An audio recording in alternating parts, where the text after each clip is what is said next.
जल्द से जल्द हमारा इलाज हो, और यही नजरिया हमारा मानसिक रोगों की तरफ भी होना चाहिए। बिल्कुल। डॉक्टरों को जब मैं बताता हूँ कि ये बात आपको आत्महत्या के विचार है क्या, खुल के पूछने से कोई डर नहीं है और ये विचार उसके मन में जाएगा भी नहीं। तो ये सवाल माँ बाप को, बच्चों को भी पूछना चाहिए। बिल्कुल।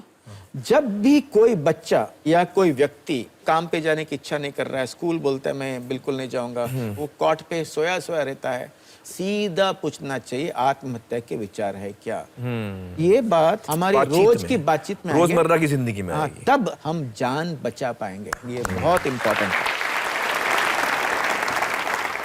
दोस्तों, अगर आप किसी जज्बाती परेशानी से गुजर रहे हैं और आपके मन में आत्महत्या का ख्याल आ रहा है और आपको मदद की जरूरत है, तो आप फौरन वांद्रेवाला फाउंडेशन की हेल्पलाइन पे फोन करिए, वो आपकी मदद करेंगे।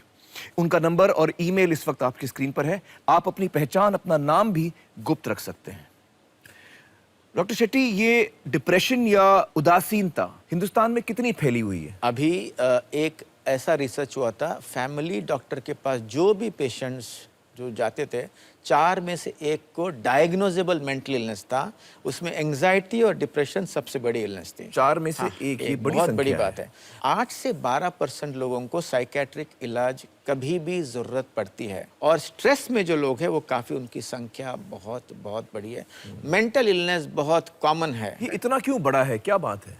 ऐसा है कि आजकल हम 100 साल की जिंदगी 10 साल में जीने चाहते हैं, और साथ साथ किसी से बातचीत हमारी कम हो गई। हमारी इमोशनल कांटेक्ट टाइम, भावनात्मक बातचीत जो होना चाहिए वो कम हो गई है। तो जब डिस्कनेक्शन बढ़ता है, दूरी बढ़ती है, तब तनाव बढ़ती है। तनाव बढ़ता है तब लोग रास्ते पर किसी के ऊपर गुस्सा करते हैं, घर में अपने बच्चों को बहुत पीटते हैं, और ऐसे करते करते हर एक उम्र में, स्कूल में देखिए ना आमिर जी, 3 स्कूल बच्चे जाते हैं, 6 घंटा स्कूल, 4 घंटा क्लासेस और 2 घंटा माँ का ट्यूशन।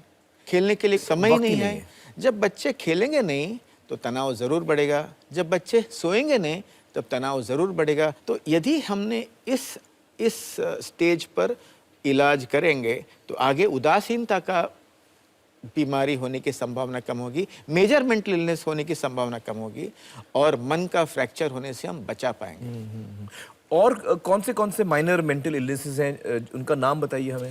पैनिक अटैक जो बोलते हैं, जिसमें हमें घबराहट होती है, मेरी जान चली जाएगी, मुझे फ्लाइट से बहुत डर लगता है, मुझे ऊंचाई से बहुत डर लगता है, मुझे लिफ्ट में जाने में दिक्कत होती है, बंद डोर पे मुझे बहुत तकलीफ होती है, बंद कमरों में मुझे बहुत तकलीफ होती है। इसके साथ साथ जनरलाइज्ड एंजाइटी डिसऑर्डर, हर एक बार आगे कुछ खराबी होगा, चिंता चिंता चिंता। वो तो मुझे भी हमेशा लगी रहती है। मुझे हमेशा चिंता लगी रहती है कि मेरे बच्चे ठीक हैं कि नहीं हैं, किरण जी ठीक हैं कि नहीं हैं, मेरे भाई बहन ठीक हैं कि नहीं। ये सर्वसाधारण जो चिंता है वो आना आवश्यक है, जिससे हम समाज को, हमारी फैमिली से अच्छा बेहतर हम बर्ताव करते हैं। पर इतनी चिंता आती है जिससे अपना काम अटक जाता है, काम ही नहीं कुछ पर कर पाते। लोगों के साथ संबंध नहीं रख सकते हैं, किसी का फोन आया तो उसे लगता है यार इसने फोन क्यों किया, और यह चिंता इस हद तक बढ़ जाती है, इस हद तक बढ़ जाती है और जिंदगी खराब हो जाती है। उसके बाद मन का फ्रैक्चर होकर मेजर डिप्रेशन की बीमारी भी उसके साथ हो सकते हैं। ओसीडी क्या होता है डॉक्टर साहब? ऑब्सेसिव कंपल्सिव डिसऑर्डर कहते हैं। उसमें क्या होता है कि मेरा हाथ गंदा है, मुझे बार बार साफ करना चाहिए। ऑब्सेशन यानी ये इर्रेशनल विचार है, ये पता है मुझे फालतू विचार है, पर मुझे बार बार मेरे हाथ साफ हैं, फिर भी 10 बार दोगे, ये मैं विचार रोक नहीं पा रहा हूँ, और मैं अपने एक्शन को भी रोक नहीं पा रहा हूँ। कंपल्शन कहते हैं इसको, कंपल्शन कहते हैं जो हम हाथ से धोते हैं, हम रोक नहीं पा रहे, और ये विचार को जो कहते हैं ऑब्सेशन कहते हैं। हाँ। डॉक्टर शेट्टी, मैं बताइए, पोस्ट ट्रॉमेटिक जो डिसऑर्डर होता है, इसमें क्या होता है? कभी हमारी कार का एक्सीडेंट हो जाता है, घर टूट जाती है, मेरे सामने किसी की मौत होती है, बाढ़ आ जाती है, कोई ऐसा इंसिडेंट आया, टेररिस्ट एक्ट होता है या राइट्स होते हैं, रेप के बाद भी होता है, और ऐसे समय पर कुछ समय के बाद अचानक ऐसे लग सकता है कि हादसा अभी हो रहा है, नींद कम हो सकती है, इस विषय से हम दूर भागते हैं। कभी कभी घबराहट भी हो सकती है, इसके साथ साथ उदासीनता भी हो सकती है। तो इसका भी इलाज है और होना चाहिए। इसका इलाज लेना बहुत जरूरी है। तो मानसिक बीमारियों के लिए एक तो दवा होती है, इसके अलावा काउंसलिंग होती है, और साइको एनालिसिस भी होती है, साइकोथेरेपी भी होती है। हाँ, और सभी रैशनल इलाज है। मुझे बताइए कि जो लोगों को जरूरत है ट्रीटमेंट की, कितने लोगों को एक्चुअली ट्रीटमेंट मिलती है, कितने लोग एक्चुअली ट्रीटमेंट ये लेते हैं? 40 से 50% लोग तो पहुंचते नहीं हैं। कुछ लोग जो पहुंचते हैं लेट पहुंचते हैं। मेंटल इलनेस या टाइफाइड जल्द इलाज करेंगे तो तकलीफ जल्दी अच्छा हो जाती है। हार्ट की तकलीफ हो तो डॉक्टर के पास भागते हैं लोग, कोई चांस नहीं लेते क्योंकि उन्हें लगता है कि उनकी फोटो लग जाएगी। मन का रोग है तो माफ कीजिए पर वो ज्यादातर मंदिर दरगाह के आगे पीछे घूमते रहते हैं, पर ये से घूमते फिरते वो बहुत समय व्यर्थ करते हैं और इससे इतनी तकलीफ होती है तो कि ऐसे लोगों से बचना है हमको। हमें अंधश्रद्धा से दूर जाना है, श्रद्धा को कायम रखना है। सही कहा आपने। डॉक्टर शेट्टी, बहुत बहुत शुक्रिया हमसे बातचीत करने का, थैंक यू सो मच। दोस्तों, जैसे डॉक्टर शेट्टी ने हमें बताया कि डिप्रेशन एक बीमारी है, आइए मिलते हैं ऐसे दो लोगों से जिन्होंने इस बीमारी को बहुत करीब से देखा है। अरुणा प्रकाश मुंबई की रहने वाली हैं। जिंदगी में उन्होंने कई उतार चढ़ाव देखे हैं, लेकिन हर मुश्किल का सामना उन्होंने हिम्मत से किया।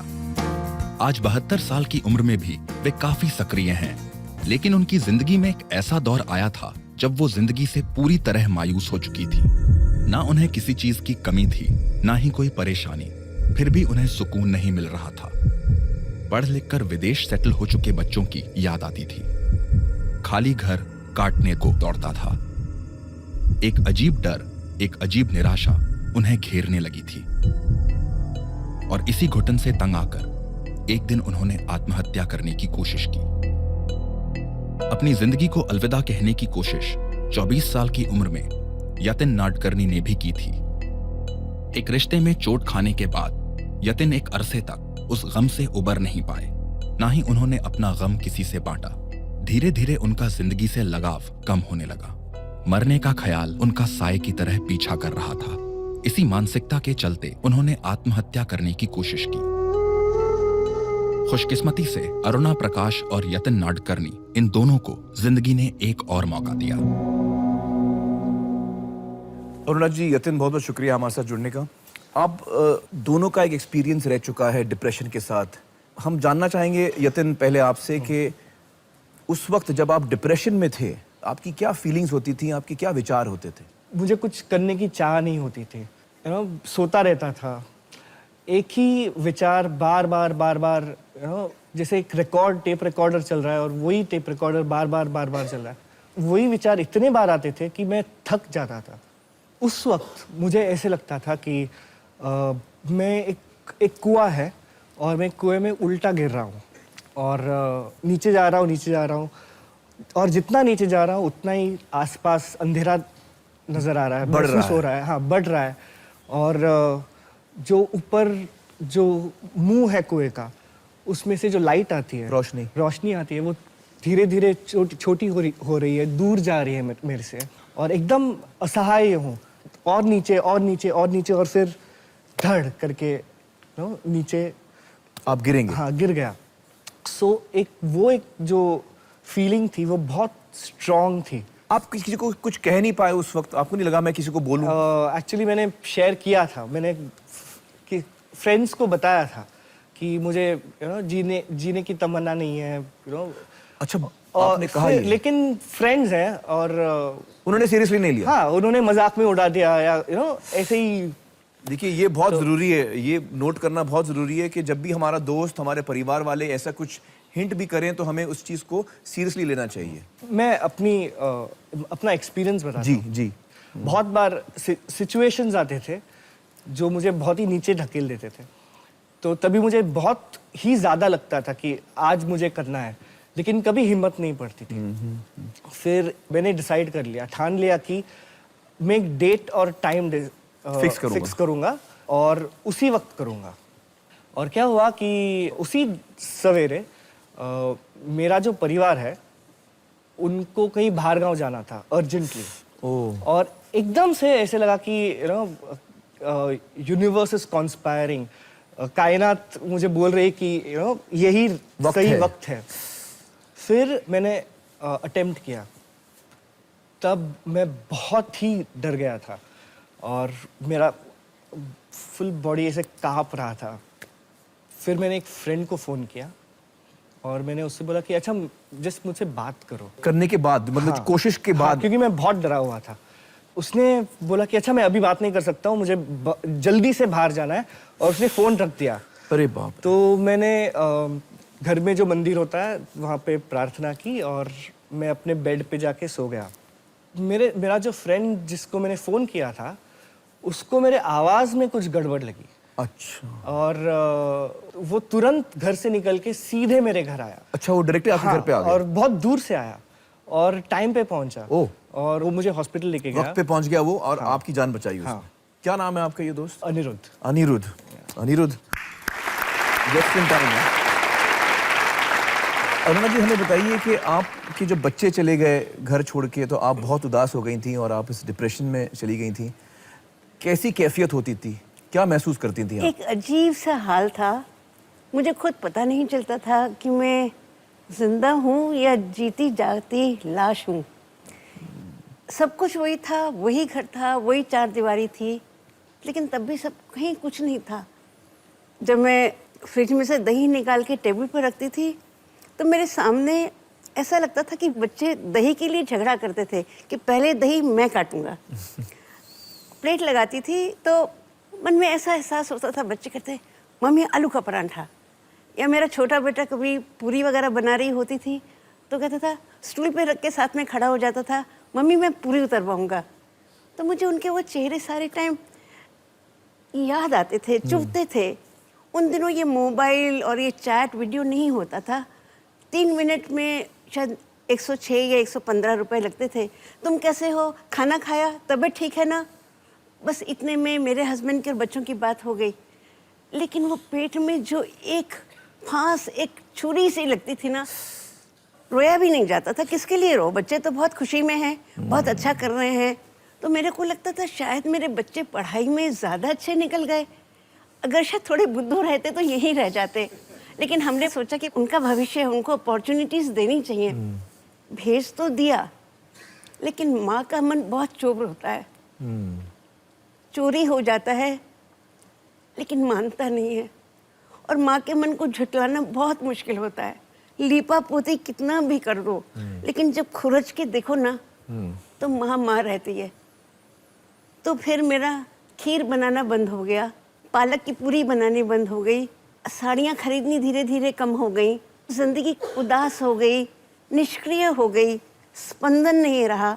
सुख को मैंने जितना मुट्ठी में कसकर बांधा, जब मैंने मुट्ठी खोली तो मेरी मुट्ठी खाली थी। तो मेरे को एहसास हुआ कि जीना कैसा। हाँ, मैंने वो कोशिश करी, नाकामी हुई।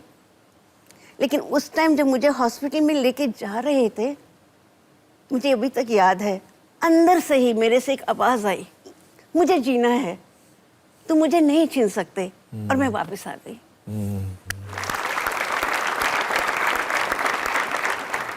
यतिन, मुझे बताइए कि एक दफ़ा आप इस चीज़ से निकल आए, वापस आ गए, आपके दोस्त ने आपको बचाया, फिर